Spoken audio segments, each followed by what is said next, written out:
We don't have one. We don't have two. We have 3 instances of cancel culture. 3.5, depending on how we want to take a look at the second instance. But this one here is weird, right? Because this stuff was happening when COVID was at its peak. And for this to just kind of happen out of the blue unexpectedly is a little bit fucking weird. There's no other way to put it. Robert F. Kennedy Jr. Now, normally you'd think you'd see that Kennedy name and you'd immediately jump to, why would they be canceling somebody who's a Democrat? Why would they be canceling a Robert F. Kennedy for anything that he says?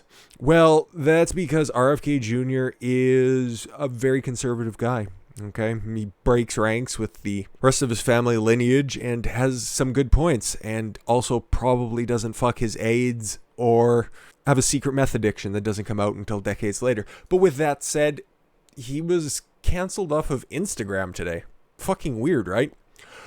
Wednesday, RFK Jr.'s Instagram account was deplatformed without advanced notice. Dozens of media outlets reporting on the censorship asserted that the account was removed over false COVID vaccine claims or vaccine misinformation. Some reports referred to Kennedy as an anti-vaxxer. Kennedy, founder and chairman of Chief Legal Counsel of Children's Health Defense, unequivocally rejects those characterizations as false and misleading. Yeah, because they're not true. Because the most extreme thing you can say about him is that he doesn't side with the idea that forced vaccinations are a good thing. Children's Health Defense, including Kennedy, advocates for the vaccine safety and health freedom. Yeah, exactly. CHD's mission is to end childhood health epidemics by exposing the causes, eliminating the harmful exposures, and holding those responsible accountable for seeking justice for those harmed. As Kennedy has said many times, for the democracy to function, civil debates of issues, including vaccine science, must be allowed. Censorship of debate is anathema to a democracy. Every statement I put on Instagram was sourced from a government database, from peer-reviewed publications, and from carefully confirmed news stories. None of my posts were false. Facebook, the pharmaceutical industry, and its captive regulators use the term vaccine misinformation as a euphemism for any factual assertion that departs from the official pronouncements about vaccine health and safety, whether true or not. This kind of censorship is counterproductive if our objective is safe and effective vaccine supply. Yeah, you know what he was pointing out? That the efficacy rates of the Chinese vaccine, is somewhere around 50-ish%, and that the CDC keeps going back and forth on what their fucking guidelines should be. There's no consistent messaging that's coming from these people. 1 week, masks are good. The next week, they're bad. The next week, oh no, we'll overcompensate that by saying that 2 masks are great, and then we'll say that they won't, and then we'll just go ahead and back up and say, oh yeah, 2 masks, because you need to make sure that that first one is pressed very, very tight against your face. Fucking stupid. And yes, RFK Jr. here has had many public debates as to the severity of COVID-19, and that's just not allowed. That's not allowed on Zuckerberg platforms.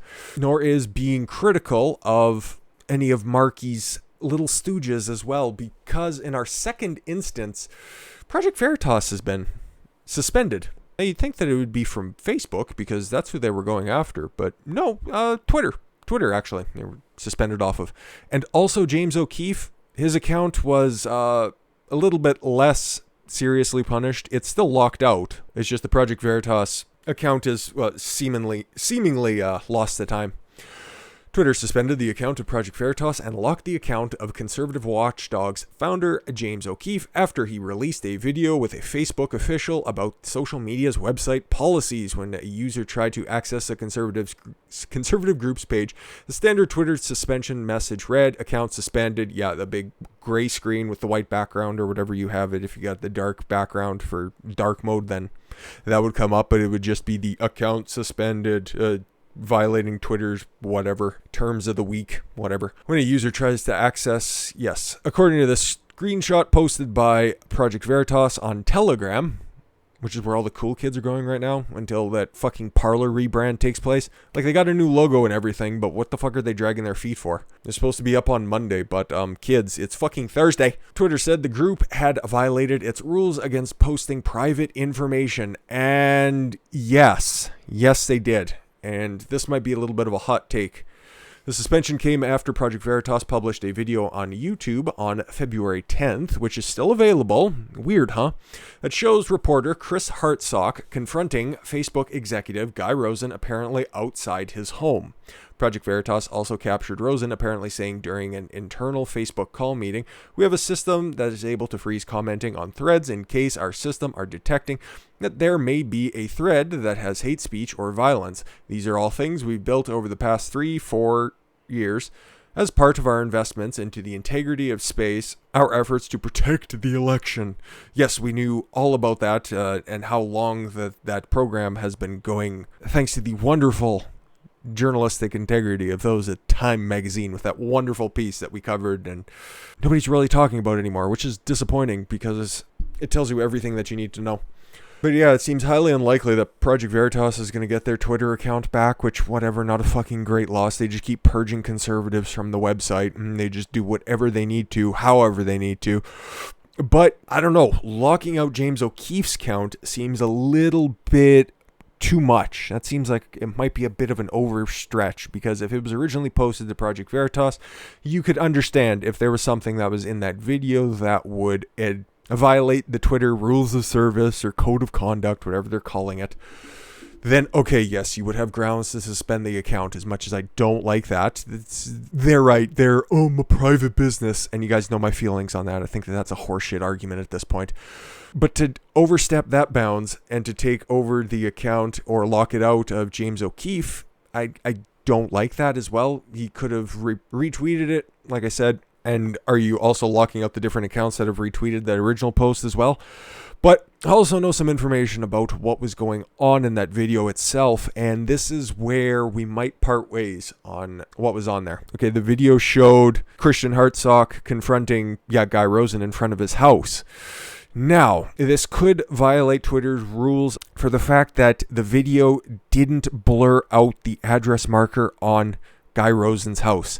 That is fucking stupid. What are you guys doing? That is a soft form of doxing. It didn't post the street address. It didn't say what city's in. But at the same time, that is a house address. It shows what the house is, what the house looks like. And if those autistic kids can figure out where a fucking flag is planted in the middle of nowhere on 4chan, they can easily figure out where the fuck this guy's house is, okay? Now, I think that's stupid. They should have just fucking blurred it out. It would have taken 10 seconds, and they blur everything else out that's not important in the rest of their videos. So why didn't they do this on this one? Was it just a giant oversight? Perhaps. And I don't like to see anybody taken down. And you know what they could have done? They could have just put a strike on the account. They could have just had Project Veritas take down the fucking video. Point that out to them. You don't just immediately go from 0 to 10. But that's Twitter style. They've done that for literally everything, and they found a little in to get rid of Project Veritas off the platform, and they took it. So we'll see where it goes. If they take Twitter to court over this, remember that Project Veritas is undefeated in court against everybody who's come up with a lawsuit against them. And now we got, I guess, the big story, because this Project Veritas one just broke, and barely anybody knows that RFK has a conservative son. This one is the one that was trending yesterday. Something that social justice warriors have been trying to accomplish for a couple of months. Somebody who I've talked about before in a previous article in a previous video when she posted a spicy meme calling out all of the fucking mask authoritarians. And that is the wonderful, she's just so wonderful, Gina Carano. Canceled by Disney for reasons we'll get into, and dropped also from her talent agency because same reasons. It's because there's a cabal of the woke that really just run everything, and yeah, this happened all because of social media posts. The hashtag Fire Gina Carano was trending on Twitter earlier Wednesday, and just hours later, Lucasfilm did just that. The studio said late Wednesday that Gina Carano is no longer a part of the popular Disney Plus Star Wars series, The Mandalorian, after Carano shared a social media post that critics said likened the experience of Jews during the Holocaust to the current U.S. political climate. We'll get to that post, and we'll see that it was a fair comparison. Gina Carano is not currently employed by Lucasfilm, and there is no plans for her to be in the future, a Lucasfilm spokesperson said in a statement. Nevertheless, her social media posts denigrating people based on their cultural and religious identities are abhorrent and unacceptable. So making a fair analogy is therefore reprehensible because she's a conservative. You see the consistent trend that has gone through these three topics that have happened over the past 24 hours. Yeah, you think wrong and you get punished for it. Carano fell under heavy criticism after she tweeted, then deleted, "Jews were beaten in the streets, not by Nazi soldiers, but by their neighbors, even by children." And here's said post in full. Jews were beaten in the streets not by Nazi soldiers, but by their neighbors, even by children. Sad face. Because history is edited, most people today don't realize that to get to the point where the Nazi soldiers could easily round up thousands of Jews, the government first made their own neighbors hate them for simply being Jews. How is that any different from hating somebody for their political views? Fair comparison, maybe taking it to the extremes, but I don't think that there's anything wrong with that comparison. I wouldn't have made it, but at the same time, I'm not going to condemn her for making that because it's fair, okay? Honestly, who's been under the most attack in the past 4 to 5 years? If you're taking a look at from purely an ideological perspective, from the different political parties, who has been attacked more? Are you more likely to get something thrown at you if you're wearing a Biden-Harris campaign shirt or if you're wearing a MAGA hat? I don't think any sane person can say that flying a Trump flag in your backyard would result in a better relationship with your neighbors, depending on your neighborhood, that is, of course. And to just quickly tie this back into the impeachment when they're saying that Trump was running around saying that, oh, we needed to incite all of this violence at the Capitol. Oh, you need to rally up all your supporters and get them in there. The Democrats have been doing that, and that was one of the videos that was presented on the first day by Trump's counsel that showed that Democrat congresspeople have told them, and specifically Maxine Waters, if you see any Trump cabinet members, you need to circle them and make them feel and tell them that they're not welcome here. That is somebody who literally has power, somebody who's in elected office, telling citizens, potentially your neighbors, that you need to feel unwelcome because you support somebody that they don't. So like I said, fair analogy. So yeah, I'm not surprised this is going to be the first of many deplatforming of whoever's left being conservative or just people trying to hide their real thoughts so their neighbors don't come and attack them. But then again, if you're on the other side of the aisle, you get rewarded for having the opposite opinion but making the same type of analogy. Don't believe me? How about Pedro Pascal? Okay, he's also in The Mandalorian, apparently. I don't watch TV shows or movies because I have better things to do with my life than to just watch other people do things for my entertainment. My entertainment is figuring out what is true and what is false and what is hypocritical. And this is a perfect example of that because Pedro Pascal is a leftist. I know, shock and horror. An actor in Hollywood that's a leftist? Yeah, go figure. And he got cast in a new HBO series that is going to be so great because it's based on The Last of Us, the great video game, the first one, okay? I remember playing the first one. The gameplay was average. It was your standard Sony exclusive fare of just shoots and ladders with crying scenes interspersed. But I remember the story being pretty good, okay? I played through it once, and I don't really have the inkling of going back to it ever again. But with that said, I'm sure it'll make for a fine movie, fine television adaptation. I don't care. I'm not going to sign up for HBO in order to see it.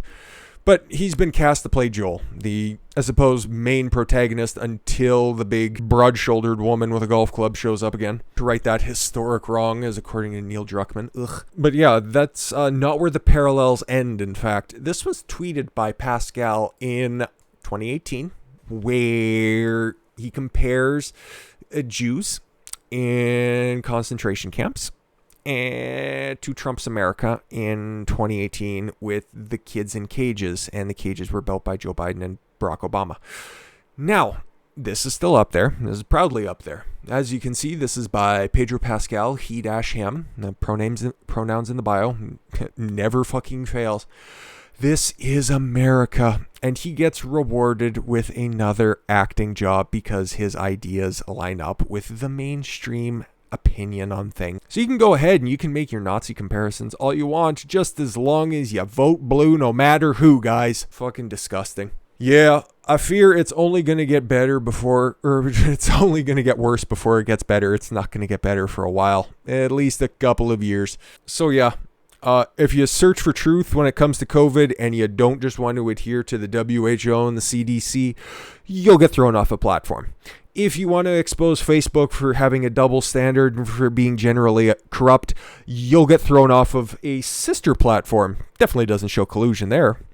And then if you just want to have differentiating opinions to what the mainstream actors have, oh yeah, you better make sure that you invested wisely. Then I'm sure Carano's going to pop up somewhere soon in the near future because there's enough conservatives that have been deplatformed and will have to figure out what the fuck they're going to be doing in the future. And I pray she does, because she's actually a fairly talented actress, and that was hardly as Lucasfilm says, an abhorrent social media post. And in closing, none of these people deserve to be deplatformed. And it's not just it's a private business, they can do whatever they want, even if it's just a social media firm, or if it's a talent agency, you can just go ahead and build your own talent agency or social media platform. I need not rehash that old argument, but it shows that they're all working together, considering Carano was dropped from the studio and from her talent agency within a couple of hours of each other, and the same type of act was happening to Project Veritas.